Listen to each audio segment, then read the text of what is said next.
Welcome back in QC Hindi classes. मैं JP sir और मैं आप लोग को बता दूं कि आज हमारे स्कूल क्यूसी स्कूल में एक पीटीएम का प्रोग्राम रखा गया था। तो पीटीएम क्या होता है, पीटीएम क्यों ज़रूरी है बच्चों के लिए, पीटीएम क्यों ज़रूरी है बच्चों के लिए, ये हम जानेंगे हमारे एसएसटी के सबसे best teacher Nishat ma'am. Nishat ma'am, आप क्या कहना चाहेंगी? पीटीएम पेरेंट्स टीचर मीटिंग जो है वो एक तरीके से इंटरेक्शन है पेरेंट्स और जो है टीचर के बीच में, एक तरीके का ब्रिज बनाता है कि वो जो बच्चों की कमियां हैं या जो बच्चों की अच्छाइयां हैं वो एक दूसरे से शेयर करें, उनसे कुछ अच्छी चीज़ें लें और लेकर ये समझें क्या हम बच्चों के लिए और बेहतर कर सकते हैं। तो ये एक तरीके से बस यही है कि ये मीटिंग का मेन मोटो यही होता है कि हम और बच्चों को कैसे बेहतर बना सकते हैं। बहुत बहुत शुक्रिया मैम। बहुत अच्छी बात आपने पीटीएम के बारे में रखा है। नेक्स्ट चलते हैं हमारे आज के प्रोफेसर सरफराज सर, और ये मैथ के एक्सपर्ट टीचर हैं। और सर सरफराज सर, मैं चाहता हूं कि आप भी कुछ पीटीएम जो आज हमारे स्कूल में रखा गया उसके बारे में कुछ राय दीजिए, अपना विचार रखिए। जी बिल्कुल। I am Mohammad Sarfaraz. I am a teacher of mathematics. PTM means होता है parents teacher meeting. Parents teacher meeting यानी कि गार्जियन और टीचर्स के बीच में एक इंटरेक्शन हो, मतलब कि एक ब्रिज बने। देखिए, बच्चे क्या होता है कि स्कूल में बहुत अच्छा बिहेव करते हैं, लेकिन घर पे उनकी एक्टिविटी कुछ और रहती है। तो जब गार्जियन हमारे यहाँ आते हैं तो वो बताते हैं कि सर घर पे बच्चा जो है हमारी बातें नहीं सुनता है, हमारी बातें नहीं करता है ना, अगर हम बोलते हैं उसको होमवर्क करने के लिए तो नहीं करता है। तो ये चीज़ें अगर हमको मालूम हो जाएँ तो हम क्या करें, उसको पर्सनली टच करेंगे, उसको समझाएँगे। और यही होना चाहिए, और हर मंथ में यही होना चाहिए। बिल्कुल, मैं आशा करता हूं कि जितने भी हमारे इस चैनल को देख रहे हैं हमारे सहयोगी, आप लोग को इनकी बातों को समझ रहे हैं। मतलब पीटीएम का मतलब यही होता है कि हम पेरेंट्स जिस बच्चे के पेरेंट्स से मिलते हैं, कहीं ना कहीं उनकी कमियों को जो बीच में रखा जाता है वो नेक्स्ट एग्ज़ाम के लिए उसमें सुधार लाया जाए। मेन टारगेट हमारा यही रहता है। अब नेक्स्ट चलते हमारे क्यूसी के सबसे मशहूर और चर्चित टीचर जो ऑलराउंडर हैं, मतलब सब सब्जेक्ट कवर करती हैं, हमारी Nazia ma'am. Nazia ma'am, PTM के बारे में क्या कहना चाहती हैं? क्यों पीटीएम रखा गया? पीटीएम से क्या लाभ है, क्या हानि है? कुछ राय दीजिए अपनी। सब पहले तो अगर किसी भी स्कूल को अगर ग्रोथ करना है और आगे बढ़ना है तो उसके लिए पीटीएम बहुत ज़रूरी है। क्योंकि अगर पीटीएम नहीं होगा तो हमें भी पता नहीं चलेगा कि हमें क्या करना है, और जब तक हम अपनी कमियों को नहीं दूर करेंगे, हम बच्चों के आगे वाले जो फ्यूचर जो आने वाले उनकी जो है जो इम्प्रूवमेंट जो हमें उनमें देना है वो हम नहीं दे पाएंगे। तो इसलिए पीटीएम बहुत ज़रूरी है। Thank you so much. बहुत बहुत शुक्रिया मैम, बहुत अच्छी आपने पॉइंट रखा है। मैं आशा करता हूँ कि जितने भी हमारे सहयोगी, जितने भी हमारे विद्यार्थी, जितने भी हमारे पेरेंट्स इस चैनल से जुड़े हुए हैं, सब इस बात को नोट करेंगे, सुनेंगे और उसमें सुधार लाएंगे। नेक्स्ट चलते हैं हम साइंस के टीचर आरजू मैम। आप भी अपना कुछ राय रखिए पीटीएम के बारे में। पीटीएम एक इंटरेक्शन होता है टीचर्स और पेरेंट्स का। पीटीएम में टीचर्स पेरेंट्स इंटरेक्ट करते हैं और एक दूसरे के बच्चे का क्या तारीफ़ें हैं, बच्चे का क्या इम्प्रेशन है, घर पे क्या परफॉर्मेंस है, स्कूल में क्या परफॉर्मेंस है। पेरेंट्स अपनी शिकायतें, अपनी तारीफ़ें, अपने जो क्यूज़ हैं वो पेरेंट्स को देते हैं, टीचर्स पेरेंट्स को देते हैं और पेरेंट्स टीचर्स को देते हैं। यही इंटरेक्शन के लिए ही हम लोग पीटीएम ऑर्गेनाइज करते हैं। बहुत बहुत शुक्रिया मैम। जैसे कि आप लोग देख सकते हैं हमारे क्यूसी के जितने भी टीचर्स हैं सब ने बहुत अच्छे पॉइंट्स रखे हैं।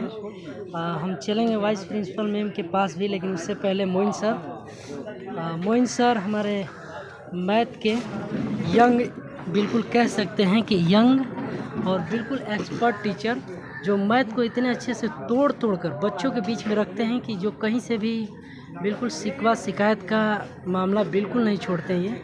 मोइन सर, आज आपके स्कूल क्यूसी स्कूल में पीटीएम रखा गया था। तो पीटीएम के बारे में कुछ आप अपना विचार व्यक्त करिए।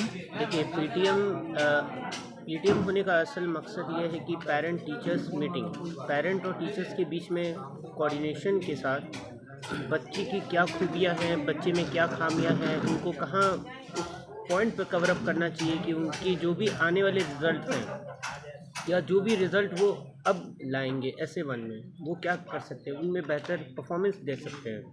हाँ, एक चीज़ और हम पेरेंट टीचर्स मीटिंग में हम लोग को जोर दिया जाता है कि अगर बच्चे में थोड़ी सी परफॉर्मेंस उसने अच्छी की थी बट रिज़ल्ट अच्छा नहीं आया था, हमें बच्चों को मोटिवेट करना है कि सही राह पे चलें और वो मोटिवेटेड रहें कि कोई बात नहीं, ठीक है, इस बार हमने बहुत कम मार्क्स लाया है लेकिन आगे चलकर हमें आगे जैसे SA1 है या आपका PD2 होगा, SA2 होगा, इसमें परफॉर्मेंस आपका बेटर हो।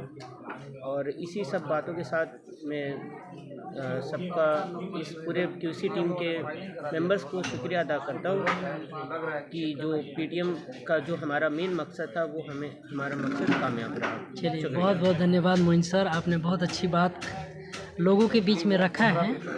मैं आशा करता हूं कि लोग आपकी बातों को बहुत ही गहराई से सुनेंगे और उस पर खरा उतरेंगे। नेक्स्ट हमारे एक QC के सबसे लाटेस्ट होनहार टीचर जिसे मैं परिचय कराऊंगा, और आरिफ हजरत खान सर। आप भी सर कुछ PTM के बारे में क्या बोलना चाहते हैं? PTM क्यों ज़रूरी है और PTM क्यों करना चाहिए? PTM से क्या फ़ायदे हैं?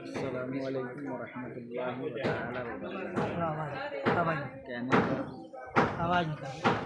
पीटीएम इसलिए भी ज़रूरी है कि जब तक पीटीएम होगा नहीं तब तक बच्चों में, पेरेंट्स में और टीचर्स में क्या सब चल रही है वो सब खुलासा हो जाता है पीटीएम में। पीटीएम कराने का मकसद और उसका मंशा ये होता है कि जो भी कमियां हैं बच्चे यहाँ से पढ़ करके जा कहाँ रहे हैं, क्या कर रहे हैं, कितना देर पढ़ रहे हैं, ये चीज़ें भी ज़रूरी हैं। और ये चीज़ें भी टीचर्स एज ए टीचर जानना ज़रूरी है कि बच्चे यहाँ से पढ़ करके जा रहे हैं तो होमवर्क घर पर कर रहे हैं या नहीं कर रहे हैं, कितना देर क्या कर रहे हैं, कितना देर पढ़ाई कर रहे हैं, कितना देर नहीं कर रहे हैं।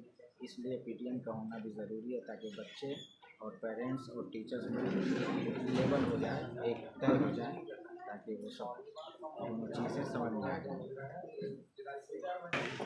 तो नेक्स्ट चलते हैं हमारे आज की वाइस प्रिंसिपल मैम हमारे स्कूल की। मैम, मेरा सवाल है कि जो आज PTM रखा गया है स्कूल में, इस PTM से लोगों को क्या संदेश जाएगा? PTM क्यों ज़रूरी है और PTM है होना चाहिए तो क्यों होना चाहिए?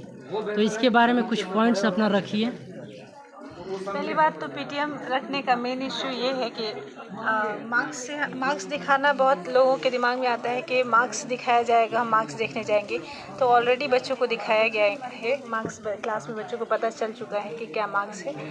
मार्क्स ने शॉर्टकमिंग्स को दिखाया जाता है। कई बार जो बच्चे होते हैं कितनी कमियां, काम पूरा वक्त पे नहीं करते, कॉपी नहीं लाते, बुक्स नहीं लाते, हम बच्चों को इंसिस्ट करते रहते हैं, बोलते रहते हैं, तो बच्चे नहीं लाते हैं। तो इसके लिए हम उसके घर तो नहीं जाएंगे, तो गार्जियन आते हैं तो उनकी लैकनेस को, जो कमियां उनसे हो रही हैं उनकी लैकनेस, क्योंकि हर गार्जियन ये चाहता है कि हमारा बच्चा ग्रो करे, उसका अपलिफ्टमेंट हो, लेकिन काम में इतना बिजी हो जाता है कि कई बार वो भूल जाता है कि हमारे बच्चे के लिए भी ड्यूटी है। जिम्मेदारी अगर पेरेंट्स टीचर की है तो टीचर के साथ बच्चे 6 घंटा रहते हैं, 7 घंटा रहते हैं, अब बाकी रेस्ट ऑफ द टाइम वो कहाँ रहते हैं? अपने घर पे रहते हैं। तो टीचर जो भी वर्क देता है अकॉर्डिंग टू डायरी, अगर बच्चा फॉलो करेगा तो उसका ग्रोथ तो पहले होगा ही होगा। अगर एक टीचर फर्स्ट पीरियड पढ़ा कर जाता है तो एक टाइम में जितना कुछ पढ़ाया, फिर दूसरा टीचर आया, 8 periods are running in the school में 8 पीरियड चल रहा है। 8 चीज़ों को बच्चा एक बार लेगा तो वो सब मिक्स हो जाता है और भूल जाता है। तो उसको रिकॉल कराने के लिए अगर गार्जियन बैठकर एकदम ऑनेस्ट होकर के हम अपने बच्चे को, कोई भी गार्जियन में ज़रूरी नहीं है, फादर अगर वर्क पे रहें या मदर भी वर्किंग वुमेन है तो उनकी जगह पे कोई भी हो सकता है कि आप बैठाइए, टाइम दीजिए कि आप बैठिए, एक शेड्यूल बना लीजिए कि इस टाइम पे आपको बैठना है जो डायरी है, डायरी को पहले फॉलो करिए कि फर्स्ट पीरियड में जो भी था, सेकंड पीरियड में था। बच्चा अगर डेली बेसिस अगर आपने इस चीज़ों को फॉलो करेगा, पहले तो बहुत सारी कमियां दूर हो जाएंगी। बाकी बात अगर गार्जियन आता है तो कई बार बच्चे बहुत थोड़े शरारती होते हैं, घर पे भी हैं, काम नहीं करते हैं, तो उनकी कमियों को भी हम बताएंगे। इसके लिए भी पीटीएम रखा जाता है।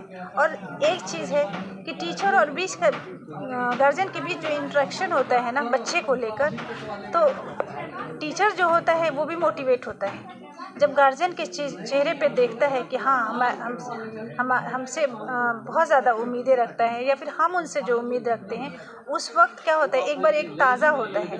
हम एक बच्चे को लेकर जो गौर फिक्र करते हैं, टेंशन लेते हैं, रोज़ की जिम्मेदारियां हैं, ड्यूटीज़ हैं, हम काम कर रहे हैं, इसमें भूल जाते हैं कि एक जो बहुत बड़ी जिम्मेदारी, हर बच्चे की जिम्मेदारी टीचर की जिम्मेदारी है, और हर बच्चे की जिम्मेदारी उसके गार्जियन की जिम्मेदारी है। तो एक तरह से हमको एक मोटिवेशन मिलता है जब गार्जियन आकर अपने बच्चे के फ़िक्र को लेकर आता है। जब हम उनके चेहरे को देखते हैं ना, तो कहीं ना कहीं हम अंदर इंट्रोस्पेक्ट करते हैं, कहीं हमसे कुछ छूट तो नहीं रहा है क्या, इस बच्चे के साथ हमने जस्टिस किया है या नहीं। हमने अपने वर्क को भी इंट्रोस्पेक्ट करते हैं, जो हम बात बोलते हैं, जो करते हैं, कहीं हमसे कुछ छूट तो नहीं रहा है। तो ये चीज़ मुझे तो बहुत ज़्यादा लगता है कि हम एक टीचर को मोटिवेशन मिलता है गार्जियन के आने के बाद।